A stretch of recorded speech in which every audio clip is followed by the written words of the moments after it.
Okay, so now I'm on recording 2 because the software only lets us do about 15 minutes at a time. So um, I think we've pretty much gone through the 800 Flowers program. You'll be delighted to hear. And now, okay, we talked about this was the rationale we gave them why it's such a great idea for them to do this. Again, I'm just really trying to expose you to a real world recommendation, which of a specific email program.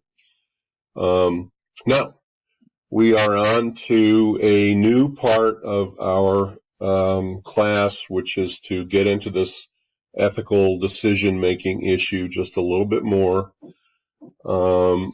So you'll recall from the last class on the 14th that we started by defining what ethics means, and that it's a discipline dealing with what is good and bad and moral duty and obligation. It's a set of moral principles, a guiding philosophy. And this is an interesting one here, which is acting in ways consistent with what society and individuals typically think are good values. Of course, the interesting thing there is this implies that different societies, maybe at different times in history, have different ideas about values. And I think we can all probably agree that that's true, that attitudes towards lots of things have, in fact, changed even in the last 10 or 20 years. So ethics, to some degree, is somewhat relative. It's a product of the times that we are living in. Also, here at the bottom of this slide, it says ethical behavior tends to be good for business and involves demonstrating respect for key moral principles that include honesty, fairness, equality, dignity, diversity, and individual rights. So that's an interesting thing. And we've, in past discussions about ethical choices for business, a number of you have even said, well, good ethics is often good business. And, well, I think you're right. But sometimes making a decision about what the best ethical decision is not so easy. So we also talked in the last class about what is the greater good. Okay, and what we said was that we have to think beyond our own interest, the interest of those we lead and serve, which says our employees, our customers, and then it talks about interests of communities and of the world. We must take a long-term view, keeping in mind the broad impact of our day-to-day decisions. So that there are a number of constituencies is what this says, and we need to think about all of them when we make a decision. And then this idea of ethical decision making, it refers to the process of evaluating and choosing among alternatives in a manner consistent with ethical principles. It's necessary to perceive and eliminate unethical options and select the best ethical alternative. So what this says is that the decision-making process is not quick. It is not easy. It's not a quick answer. If you really want to make sure you have the best answer, you need to really give it some thought.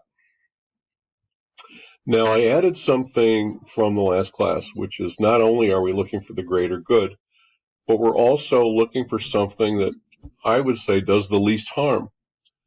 So, doctors, I think, have a guiding credo that says that they will do no harm. And I think this is also the case as much as possible with making the right ethical decision.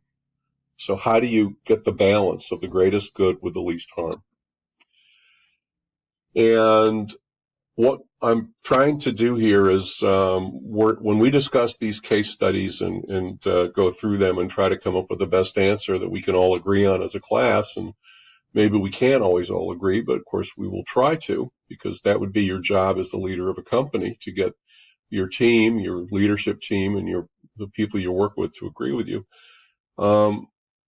It's not just solving each case, it's coming up with a method to make the right decision. So the concept here, it's a parallel to the old saying, somebody's hungry, you can give him or her a fish, and then they're all set for that meal, but then what? or you can teach them to fish. We can work together on developing a method for making an ethical decision. And that's the way we're going to try to go here. So the process for finding the most ethical solution, here's what I'm suggesting, that you write down every stakeholder. And a stakeholder is everyone who has an interest in the outcome. Everyone who has an interest in the outcome of this decision. And then the thoughtful part is you've got to put yourself in their shoes. You've got to use empathy and think about how each will be affected by different courses of action. If I do this, what will happen? If I don't do this, what will happen to this stakeholder? What on the positive side, what on the negative side?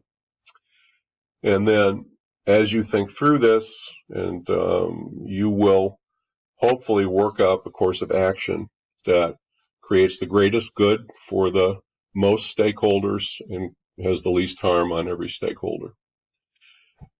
Now, inside this class, there should be, in the folder for this class, you're going to find this slide, which is basically I put everything, all the background on Remington I could find, and on the military-style assault weapons, I put it on one slide. And I am not going to walk you through all this.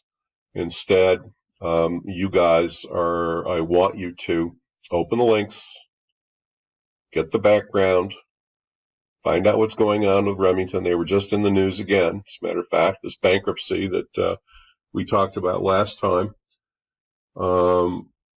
is progressing. There are more steps in that. Read through it, and you're going to be prepared to record some answers to some questions I'm about to ask you. I just want to add one thing I found out recently, and that is that Remington was the manufacturer of the gun that was used in the Sandy Hook shooting.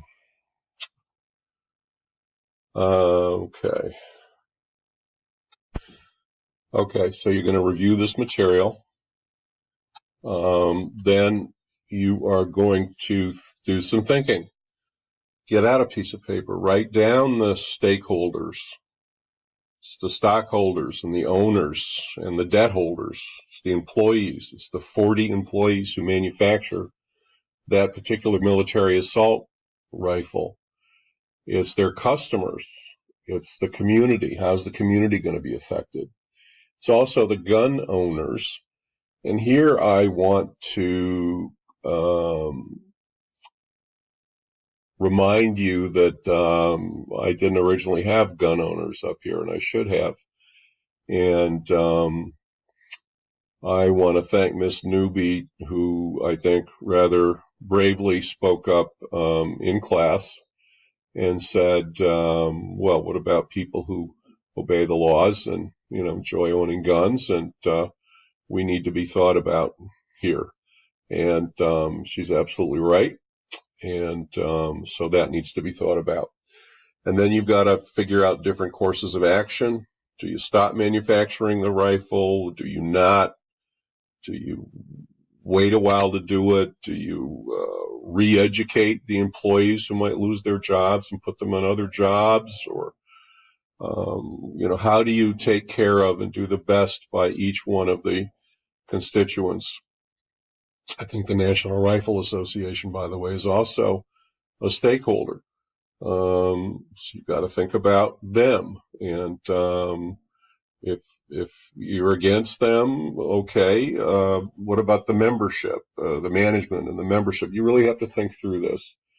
What creates the greatest good with the least harm? Okay, then we're going to go to some software called VoiceThread, which is in Blackboard. You'll have a chance to record your thoughts, and I'm going to do that right now.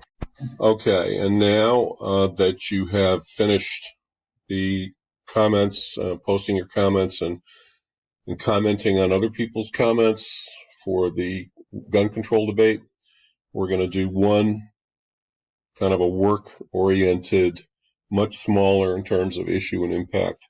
Little case study here. So the case study is this. 6 months after you hired an assistant accountant who's been working competently and responsibly, you learn that she departed from the truth on her employment application. She claimed she had a college degree when she didn't. You're her manager. What should you do? Okay, now we're going to do this discussion again with this one. You're going to list every shareholder on a piece of paper. Hopefully, you're going to think about how each is affected. You're going to use empathy and what course of action creates the greatest good with the least harm. And again, you're going to submit your answers to the class discussion board. So, do you bring the issue to human resources? Do you do nothing? For example, do you fire her for lying right off the bat? Okay. So, is this an issue just between you and this new accountant, or does this have implications for other people at the company who do have college degrees? Does it have implications for the company's clients and shareholders? Okay. So, anyway, think it through and submit your comments.